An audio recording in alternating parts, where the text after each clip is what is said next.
ये 109 number question है तुम्हारा, थोड़ा ध्यान से समझना। और इसमें बहुत ज़्यादा दिमाग लगाने की जरूरत नहीं है, नॉर्मल बात है। Main walked diagonally across square plot. पहली बात तो ये स्क्वायर है या रेक्टेंगल है, ये आप ध्यान से देख लिया तो कॉन्सेप्ट डिस्टर्ब हो जाता है। एक स्क्वायर प्लॉट हमने ड्रॉ कर लिया, ये बन गया आपका स्क्वायर प्लॉट, तो इसमें दिक्कत नहीं आनी चाहिए।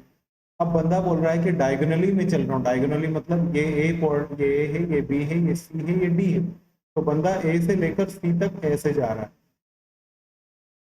What was the percentage saved by not walking along the edge? मतलब ए से सी तक बंदा अगर ऐसे जाता है, ए से बी जाता है और बी से सी जाता है, तो हमें भी पता है कि उसको ज्यादा चलना पड़ता है, लेकिन वो ए से सी तक जा रहा है तो उसको कुछ कम चलना पड़ रहा है। तो क्वेश्चन बोल रहा है कितना परसेंट कम चलना पड़ रहा है, ये बताइए। क्वेश्चन समझ में आ चाहिए आपको कि अगर वो साइड बाय साइड जाता तो उसको ज्यादा चलना पड़ता, और अगर डायगोनली जाएगा तो हमेशा कम चलना पड़ेगा। तो कितना परसेंट कम चलना पड़ा, ये आपको कैलकुलेट करना है। तो मेरे भैया, ये साइड्स स्क्वायर है, सभी साइड सेम है। मैं ये बिल्कुल नहीं बोलूंगा कि एक्स लो वाई लो, कुछ मतलब कोई भी इमेजिनरी फिगर ले लो, 2 ले लो, 4 ले लो, मैंने 10 ले लिया। ये साइड भी 10, ये साइड भी 10। हमने एक ऐसा इमेजिनरी फिगर ले लिया है, स्क्वायर है तो सभी साइड सेम होगी। पाइथागोरस थ्योरम लगा दो तो आप यहाँ से डी इजीली कैलकुलेट कर सकते हो। कैसे कैलकुलेट कर सकते हो? D equals to 10 square plus 10। ये लिखने की जरूरत नहीं होनी चाहिए, तो आप डायरेक्ट ही कर लो, तो सीधे ही 100 यार 200 हो जाएगा, फिर उसका रूट लगा देंगे हम लोग।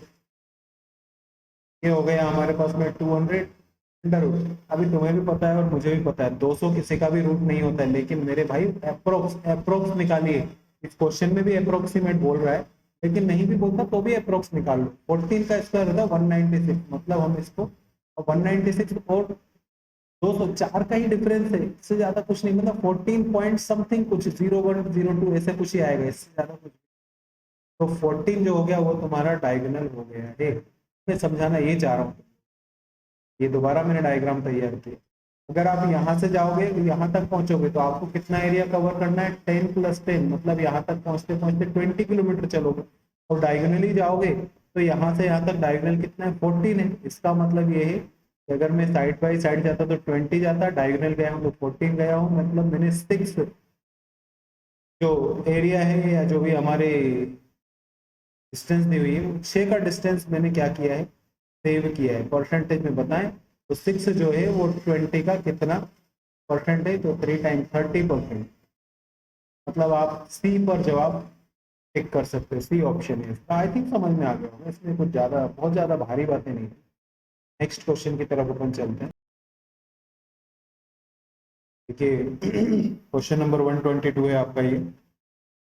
पेन आ गया, ठीक है। A square S1 encloses another square S2 in such a manner, मतलब एक S1 नाम का स्क्वायर है, उसके अंदर एक और स्क्वायर है S2, और वो किस तरीके से? that each corner of S2 is at the midpoint of the side of S1। पहली बात तो ये समझ कर डायग्राम ही तैयार करना दिक्कत आ जाएगी। एक क्वेश्चन बोलना चाह रहा है कि एक स्क्वायर आपने बनाया ऐसा, ये स्क्वायर आपका बन गया, और क्वेश्चन बोल रहा है कि इसके अंदर हम एक और स्क्वायर बना रहे हैं। कैसे बना रहे हैं? जो दूसरा वाला स्क्वायर है उसका हर कॉर्नर जो है इसका मिड पॉइंट पर आ जाए, मतलब यहाँ, यहाँ, यहाँ और यहाँ। तो थोड़ा सा डायगोनली बना लो, और क्या है, ये हो गया, ये हो गया स्क्वायर के अंदर स्क्वायर हो गया, हो गया ये अंदर वाला हो गया। सुनो इसको नाम दे देता हूँ, ए बी सी और डी। ये मेरा आउटर वाला जो स्क्वायर है उसका नाम क्या दिया है मैंने? ए बी सी और डी। और इनर वाले को दे दे रहा हूं मैं ई एफ जी एच। जो इनर वाला स्क्वायर है उसको अपन ई एफ जी एच नाम अलॉट कर दे। और जो बाहर वाला जो है उसका आगे क्वेश्चन बोल रहा है, ये जो फिगर है ये वाला, का नाम है क्या? S1। ये जो अंदर वाला है इसका नाम है S2। और बोल रहा है if A1 is the area of S1, इसका जो एरिया है वो इन्होंने रिप्रेजेंट किया है A1 से, और जो इसका एरिया है उसको इन्होंने रिप्रेजेंट किया है A2 से। अब ये बस पूछना चाह रहे हैं कि इन चारों में से कौन सी बात सही होगी। तो मेरे भैया थोड़ा सा समझने की कोशिश करो। आपको पता है कि स्क्वायर में ऑल साइड्स आर सेम। मैं इस वाले की बात कर रहा हूँ, इस बाहर वाले की बात कर रहा हूँ। इसमें हम ईच साइड को, हर किसी साइड को हम क्या ले ले रहे हैं? एक्स मान ले रहे हैं। तो इसका जो एरिया निकलेगा वो क्या निकल जाएगा? X square. स्क्वायर में तो यही होता है एरिया का फॉर्मूला। तुम्हें ये बताना चाहता हूँ मैं कि अगर यहाँ से लेकर यहाँ तक की पॉइंट कितनी है एक्स, तो ये जो बीच वाली पॉइंट है ये कितनी होगी एक्स अपॉन टू। ये पूरी क्या है एक्स, तो ये जो बीच वाली पॉइंट है ये क्या होगी एक्स अपॉन टू। मेरे भाई आपको फोकस करना है, आपको ये भी पता है एक्स अपॉन टू, आपको ये भी पता है एक्स अपॉन टू, आप ये निकाल सकते हो पाइथागोरस थ्योरम लगा। थोड़ा बड़ा डायग्राम बनाकर समझाने की कोशिश कर रहा हूँ मैं। ये देखो ध्यान से, ये बना रहे हैं अपन।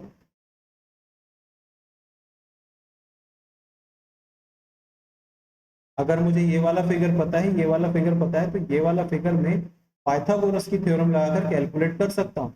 और ये जो फिगर है ये बेसिकली क्या है, ये अंदर वाले स्क्वायर की एक साइड है। अगर एक साइड पता चल जाएगी तो मैं एरिया कैलकुलेट कर ही लूंगा।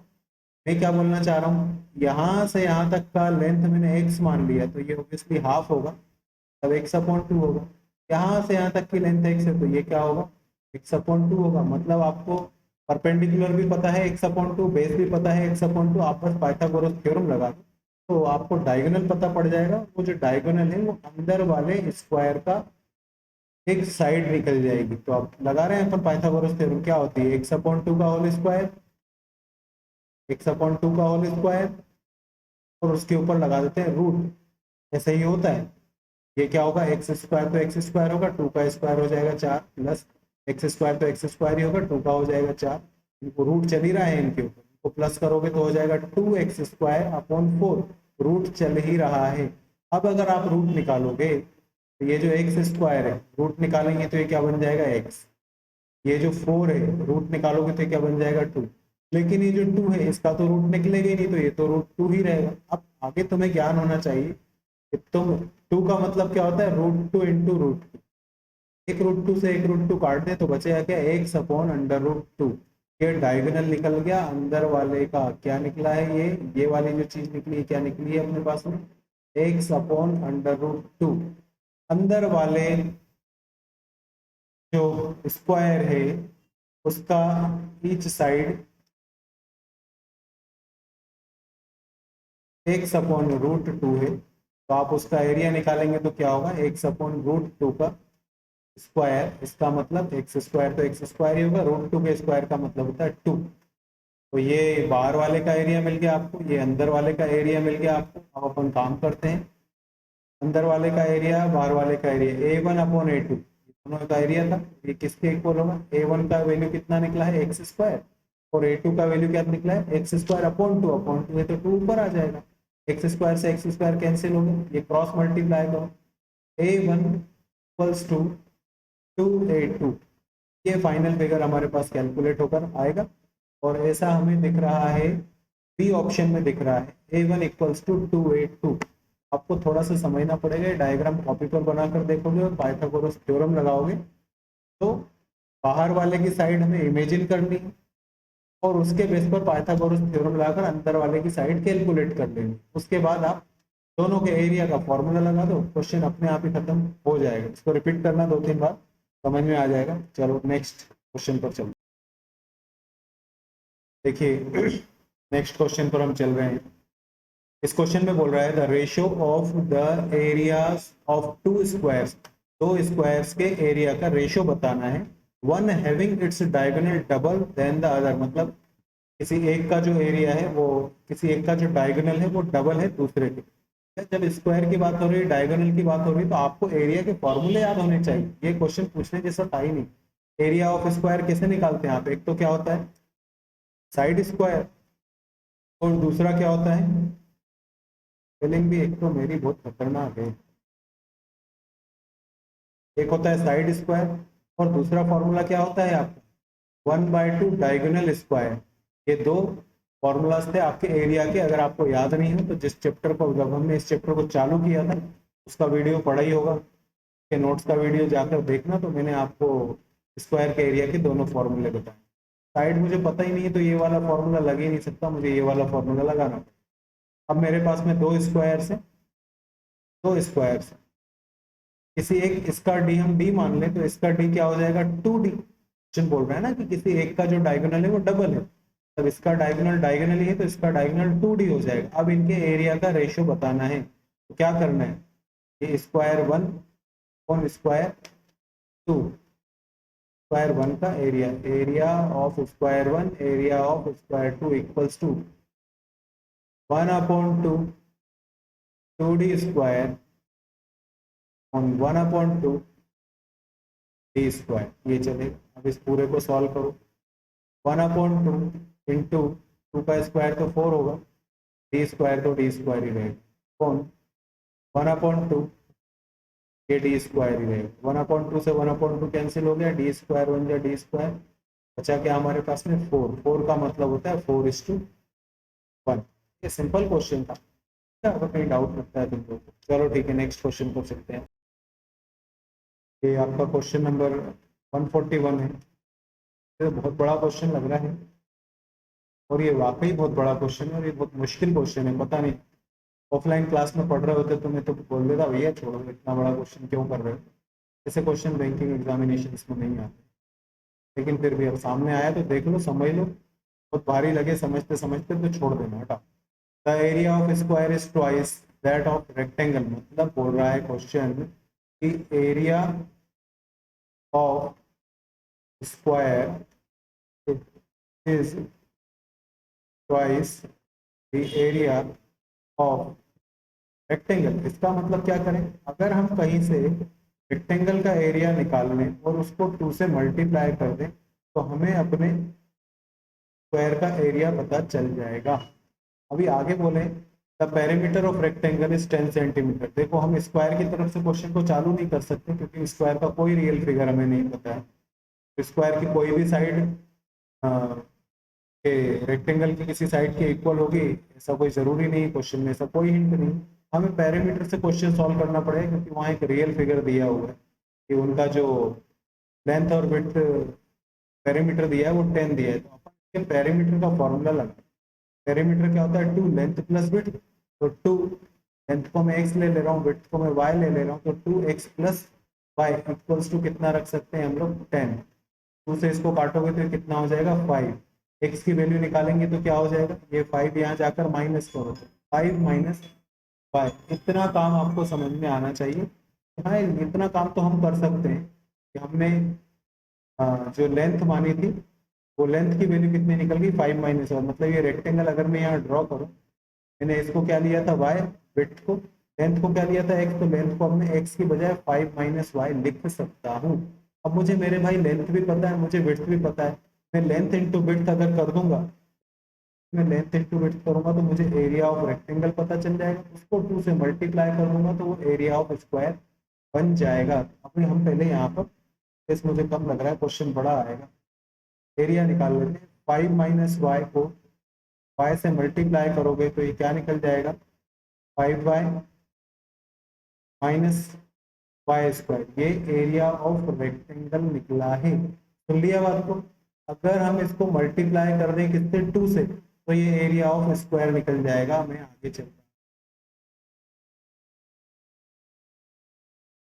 मल्टीप्लाई बाय 2 इक्वल्स टू क्या निकलेगा एरिया ऑफ स्क्वायर। तो हम कर लेते हैं भाई, 2 सीधे सीधे कर लो, स्टेप आ जाओ, 2 5 या 10y माइनस 2y स्क्वायर, ये निकल गया आपका स्क्वायर का एरिया। अब देखो यहाँ तक क्लियर कर लो, पहले ये क्या निकाल लिया है आपने स्क्वायर का एरिया, और ये क्या निकाल लिया था आपने यहाँ पर रेक्टेंगल का एरिया। अब क्वेश्चन को आगे ध्यान से पढ़ो, क्वेश्चन बोल रहा है इफ इट्स लेंथ, पूरी रेक्टेंगल की बात चल रही थी, स्क्वायर के बारे में कोई बात ही नहीं चली।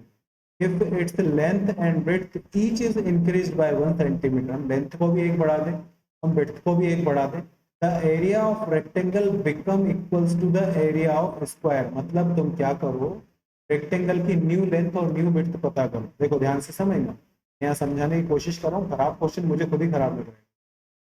ये अपना पुराना वाला रेक्टेंगल चलता है, तो ये y था और ये था हमारे पास में 5 माइनस वाई। क्वेश्चन बोल रहा है इसमें भी 1 प्लस कर दो और इसमें भी 1 प्लस कर दो, और फिर इसका नया एरिया निकालोगे तो वो स्क्वायर के एरिया के इक्वल ही हो जाएगा। बस इतना ही क्वेश्चन बोल रहा है। इसको सॉल्व करें, y प्लस 1 तो y प्लस 1 ही रहेगा, 5 माइनस वाई तो 5 प्लस 1 हो जाएगा 6 माइनस वाई, ये हो गई लेंथ, और y प्लस 1 ये हो गई हमारी विड्थ। अगर हम इसको मल्टीप्लाई करेंगे तो ये इक्वल हो जाना चाहिए किसके 10y-2y² के इक्वल हो जाना चाहिए। ये क्या है आपका एरिया ऑफ स्क्वायर, ये क्या है न्यू एरिया ऑफ रेक्टेंगल। अब इसको करते रहो भैया मल्टीप्लाई। सोच रहे हो ऐसे क्वेश्चन कर पाएंगे क्या एग्जाम? छोड़ना ही पड़ेगा, ऑप्शन ही नहीं है आपके पास। ये इतना तो सॉल्व हो गया, मैं इन चीजों को भी उधर लेकर आ जा रहा हूँ। माइनस का 10y प्लस का 2y²। अब इसको जरा सॉल्व करने की कोशिश करो, पहले स्क्वायर वाली चीजों को ले लेते हैं। क्वाड्रेटिक इक्वेशन बन रही है, 2y² प्लस का है, y² माइनस का है, तो फाइनली y² बचेगा प्लस का। अब अपन x को ले रहे हैं, ये y को। 10y माइनस का, y भी माइनस का हो गया 11y। 11y में से 6y गया प्लस का, तो बचेगा हमारे पास में 5y, लेकिन नेगेटिव 5y बचेगा बड़े फिगर के साथ माइनस का। बाकी बच गया हमारे पास 6 प्लस का इक्वल्स टू 0। बस अब 5 को आप करेक्ट कर लो तो 5 3 2 जा या 2 3 जा, आप कुछ भी बोलो, उससे क्या फर्क पड़ता है। 3 2 जा 6 होता है और 3 + 2 5 भी होता है। इसका मतलब यहाँ पर y की दो वैल्यूज मिलेंगी 3 और y की दो दूसरी वैल्यू मिलेगी 2। आप कोई भी एक वैल्यू उठा लो, जो आपकी मर्जी हो, कोई भी एक वैल्यू उठाइए और उस वैल्यू को पुट कर दीजिए स्क्वायर के फॉर्मूला में, तो स्क्वायर की लेंथ निकल कर आ ही जाएगी। इसको मैं यहाँ पुट करना चाहता हूँ, इसमें 10y की जगह मैं 2 रख दे रहा हूँ, आप 3 रख देना, कोई दिक्कत थोड़ी आएगी। -2 y² मतलब 2 का स्क्वायर मतलब 4। 10 2 जा 20, 4 2 जा 8, 20 में से 8 माइनस करेंगे तो बचेगा हमारे पास में 12। ये जो 12 निकला है भैया, ये तो एरिया निकला है। ये क्या निकला है? Area of square. आपसे क्वेश्चन एरिया पूछ ही नहीं रहा है, आपसे लेंथ साइड पूछ रहा है। पता है ना तुमको, side square equals to area होता है। साइड स्क्वायर इक्वल्स टू कितना है यहाँ पर 12। तो ये स्क्वायर हटाओगे, यहाँ रूट लगाओगे। अब 12 को आप कैसे लिख सकते हो? आप कर लो ना बचपन वाले तरीके से, 2 6 जा 2 3 जा, ये 2 बार बार बाहर आ रहा है, 3 एक बार आ रहा है, तो हम इसको 2√3 बोल सकते हैं। ये निकल गई हमारी साइड ऑफ स्क्वायर। आप 3 4 बार करोगे ना, तब जाकर तुमको क्वेश्चन समझ में आएगा। पूरा डायग्राम दिमाग में आपको सेट करके चलना पड़ेगा, क्वेश्चन बोल क्या रहा है। इतना टाइम होता है क्या है कॉम्पिटिटिव एग्जाम में? डिस्क्रिप्टिव एग्जाम थोड़ी दे रहे हो आप। कॉम्पिटिटिव एग्जाम 1 मिनट ज़्यादा से ज़्यादा आपको एक क्वेश्चन को लगना चाहिए, समझ गया, प्रैक्टिस के बाद। चलो ठीक है, आपने पूछा तो मैंने बता दिया, लेकिन ऐसे क्वेश्चन टाइम वेस्ट करने वाले हैं। नेक्स्ट क्वेश्चन पर चलते हैं। ये देखो क्वेश्चन नंबर आपका 42। फिर वही बात है, ये मेट का क्वेश्चन है। ऐसे क्वेश्चन ना आते हैं, और मैं बार बार बोल रहा हूँ भैया, ना ऐसे क्वेश्चन आएंगे। और अगर आप आ गए तो मैं श्योर हूँ, तो पूरा सिस्टम अभी मैं समझा रहा हूँ, इसको समझने के बाद तुम इस क्वेश्चन को कर कर ही नहीं आओगे। सेम भी आ गया ना, नहीं कर कर आओगे। देखो क्वेश्चन में कितनी गंदगी भरी हुई। बोल रहा है 29 times of area of square is 1 square meter less than 6 time of area of the second square. यही गड़बड़ी हो जाएगी। बड़ी भी मैं समझाने की कोशिश तो कर रहा हूँ। आपके पास में दो स्क्वायर्स, एक स्क्वायर ये बन गया मेरा और एक स्क्वायर ये बन गया। अब कौन सा बड़ा है कौन सा छोटा, वो मीटर में। स्क्वायर में ऑल साइड्स आर सेम होती है। इसकी साइड को हम एक्स मान ले रहे हैं, इसकी साइड को हम वाई मान।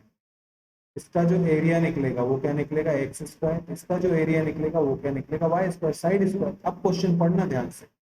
29 times the area of a square, इसके एरिया का 29 टाइम करिए, क्या होगा? 29x square. ये पहले वाले के एरिया का 29 टाइम किया है। Is 1 square meter, 1 square meter का मतलब 1 ही होता है, 1 square meter less 6 time the area of second. इसका 6 टाइम करिए, 6 टाइम क्या होगा अपने पास में? 6y square.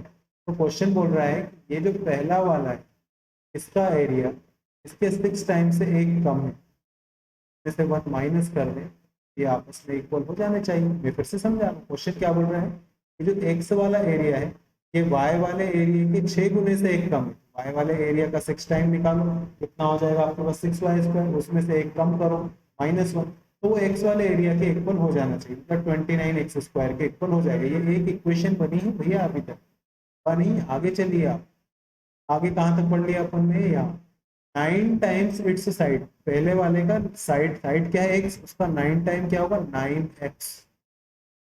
9 times of its side exceeds the perimeter of square by 1। इसका 9 टाइम जो है दूसरे वाले का इसका जो 9 टाइम्स है वो दूसरे वाले के पेरीमीटर से एक ज़्यादा है। पेरीमीटर कैसे निकालते हो? 4 इंटू साइड, तो 4y हो जाएगा इक्वल्स टू कितना पुट कर देंगे हम यहाँ पर 1। अभी इसको जरा सॉल्व करना है, y की वैल्यू अपने को कैलकुलेट करनी पड़ेगी, तो अपन बात करते हैं। देखिए 9x minus Y, 9x minus 1 कर लें, इसको जरा एरेज कर लें। 9x माइनस 1, ये जो 1 प्लस वाला है इधर आकर माइनस हो जाएगा, चले जाएंगे 4y, 4 से हम डिवाइड कर देंगे तो इक्वल्स टू निकल जाएगा y। एक स्टेप में आ गए हम, इसलिए 4y उस साइड लेकर जाओ और 4 से डिवाइड कर दो, तो काम आपका हो जाएगा। ये आपने y की वैल्यू कैलकुलेट कर ली। यहाँ तक समझ में आ गया कि नहीं आया ये? यहाँ तक दिमाग में जाना चाहिए। पहले 29x स्क्वायर करना है, तो वो 6y स्क्वायर माइनस 1 के इक्वल हो जाएगा। फिर इसकी साइड को 9 से मल्टीप्लाई करो, और दूसरे की जो पेरीमीटर है, पेरीमीटर क्या होता है 4 इंटू साइड, तो जो पहला वाला आंसर निकलेगा वो दूसरे वाले से एक ज़्यादा है, मतलब डिफरेंस। लेस और मोर का मतलब डिफरेंस। इक्वेशन को लेकर गए तो या तो x की वैल्यू पता कर लो या तो y की वैल्यू पता, y की वैल्यू पता कर ली। अब y की जो वैल्यू है इसको इस वाले इक्वेशन में पुट कर दीजिए और फिर आराम से सॉल्व करते रहो। इसको मैं सॉल्व करवा रहा हूँ ना, 1 मिनट का क्वेश्चन चाहिए, लेकिन 5 से 10 मिनट एग्जाम में ले लेगा। 29x square equals to 6, Y की जगह पर मैं वैल्यू पुट कर रहा हूँ, वाई नहीं वाई स्क्वायर है, मैं वाई का वैल्यू यहाँ पर पुट कर रहा हूँ। कितना है 9x minus 1 divided by 4, y square चाहिए था तो ऊपर हम स्क्वायर लगाएंगे, फिर -1। ये मैंने सिर्फ वाई की वैल्यू पुट की, इससे ज़्यादा कुछ भी नहीं। तो थोड़ा और आगे सॉल्व करें हम लोग। और अच्छा देखो 9x माइनस 1 का होल स्क्वायर चल रहा है, आइडेंटिटी लगानी पड़ेगी आपको, a माइनस बी का होल स्क्वायर याद होना चाहिए, बच्चों वाली बात है। 9 स्क्वायर मतलब 81, x square plus b square को 1 ही रखूंगा, -2 ए बी, 2 9 जाए 18, एक्स अपॉन में 4 है तो 4 का स्क्वायर सबको पता है 16 होता है, और इधर -1 चल रहा है, इधर 29x स्क्वायर। कितनी गंदगी देखो, 6 और 16 जो है ये तो इवन नंबर से हम काट सकते हैं 2 के टेबल से, 2 3 या 2 8 है। अब ये कैंसिलेबल नहीं है मेरे भैया, जो 3 है इसका अंदर वाले सभी फिगर से मल्टीप्लाई कर दो, ये जो 8 है इसका राइट साइड में मल्टीप्लाई कर दीजिए।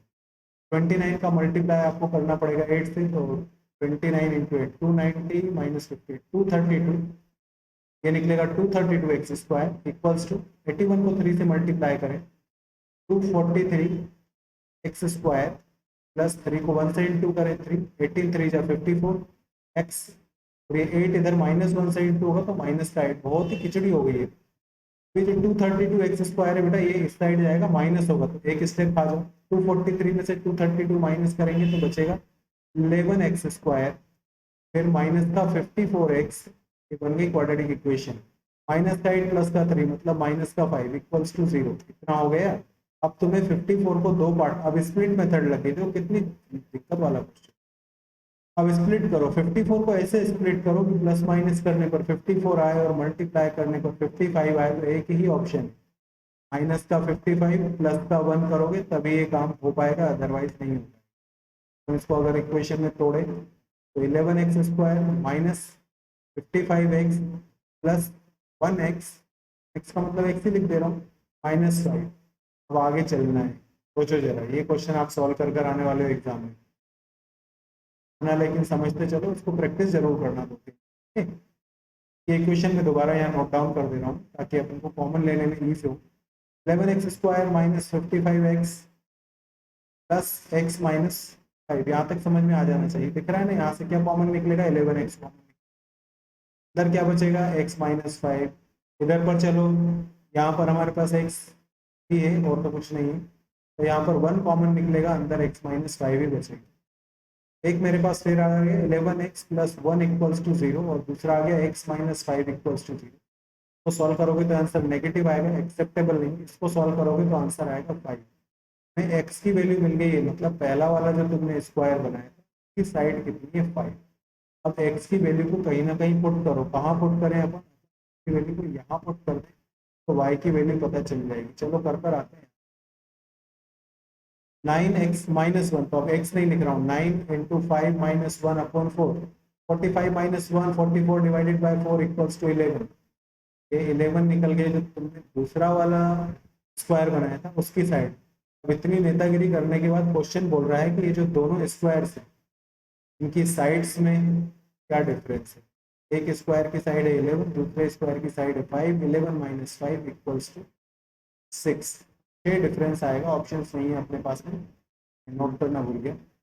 ये आपका आंसर आएगा, ऑप्शंस में दिखे तो बहुत अच्छी बात, नहीं तो नन ऑफ दिस पर टिक कर दो। खराब क्वेश्चन था आज, सारे क्वेश्चन ही खराब थे। चलो आज के लिए इतना ही रहने देते हैं, बाकी अपन कल मिलेंगे। Please see you, bye bye.